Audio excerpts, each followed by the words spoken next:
جشن آزادی کے حوالے سے جو ہم ایک سیریز میں گفتگو کر رہے ہیں، اس میں ایک اور پہلو ہے جس پر غور کرنے کی ضرورت ہے۔ پچھلے ولاگ میں ہم نے پاکستان کی تشکیل اور پاکستان کی تشکیل کا باعث دو قومی نظریہ اور اسلام اور مسلمانوں کا ذکر کیا، اور ان سے گزارش کی کہ وہ اپنے مجموعی رویے پر اس طرح سے غور کریں کہ جو اقلیتیں ہیں ان میں احساس تحفظ پیدا ہو، ان کے اندر جو عدم تحفظ کا احساس ہے وہ اجاگر نہ ہو سکے۔ آج ہم بات کریں گے کہ پاکستان کی جو سیاست ہے اس نے کیا گل کھلائے۔ اگر ہم دیکھیں تو پاکستان کے جو سیاستدان ہیں، مجموعی طور پر ذکر کر لیں 77 ایئرس کا ٹوٹل، تو پاکستان کے جو پولیٹیشینز ہیں انہوں نے ہمیشہ عوام کو اپنی طاقت قرار دی، لیکن افسوس سے کہنا پڑتا ہے کہ عوام کو طاقت قرار دینے والے سیاسی حلقوں نے کبھی ایسی سنجیدہ کوشش نہیں کی کہ وہ حقیقی معنوں میں عوام کو طاقتور بھی بنائیں۔ انہوں نے عوام کو اپنی طاقت تو قرار دیا، لیکن عوام کو اپنی سطح پر طاقتور نہیں بننے دیا۔ کیسے نہیں بننے دیا؟ عوام کو طاقتور بنانے کے لیے دو چار چیزیں بہت ضروری ہیں۔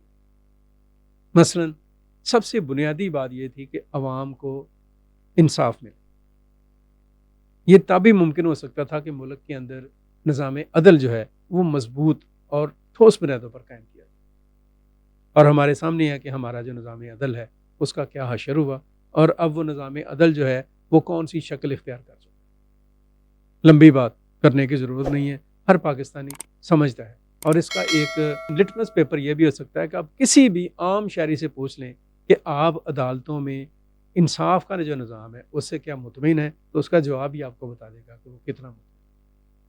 پھر بھی نہیں سمجھ آتی تو آپ عدالتوں کا ایک جائزہ لیں، اور پاکستان کی عدالتوں پر جو مقدمات کے انبار ہیں ان کو چیک کر لیں کہ آخر ان کو کیوں نہیں نکالا جاتا، سارٹ آؤٹ کیا جاتا۔ ابھی چند دن پہلے ہی ایک مجرم کو بری کیا ہے یا ملزم کو بری کیا، اور چیف جسٹس آف پاکستان نے ان سے معذرت کی ہے کہ یار آپ کا اتنا وقت جیل میں گزرا۔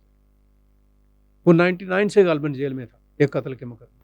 تو اس قسم کے حالات ہیں، جب لوگوں کو انصاف ہی نہیں ملے گا تو لوگ کیسے طاقتور ہوں؟ کس طرح سے ممکن ہو سکتا ہے کہ ملک کے اندر عام آدمی جون سا ہے اس کو احساس تحفظ؟ اس کے علاوہ لوگوں کو ایجوکیشن چاہیے، لیکن ہمارا نظام تعلیم جس طرح سے تفریق اور تقسیم کا شکار ہے، جس طرح سے طبقاتی امتیازات کا شکار ہے، طاقتور لوگوں کے لیے اور سکول ہیں، حکمران کلاس کے لیے اور سکول ہیں، امیر لوگوں کے جو ہیں بچے وہ کہیں اور پڑھ رہے ہیں، اور غریب بچے جو ہیں کہیں اور پڑھ رہے ہیں۔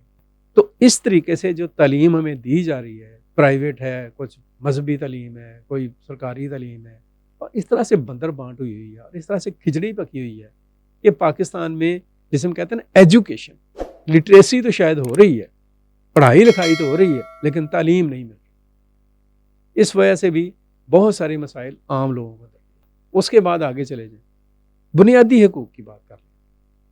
خواتین ہیں، بچے ہیں، مرد ہیں، بزرگ ہیں، شہری اوورآل سٹیزنز آف پاکستان ہیں، ان کو اپنے بنیادی حقوق کا majority of them never know their fundamental rights یہ ہیں کیا، اور جن کو تھوڑا بہت پتہ بھی ہے ان کو کڑنے کے سوا کوئی کام نہیں ہے کہ ان کے بنیادی حقوق ان کو میسر نہیں۔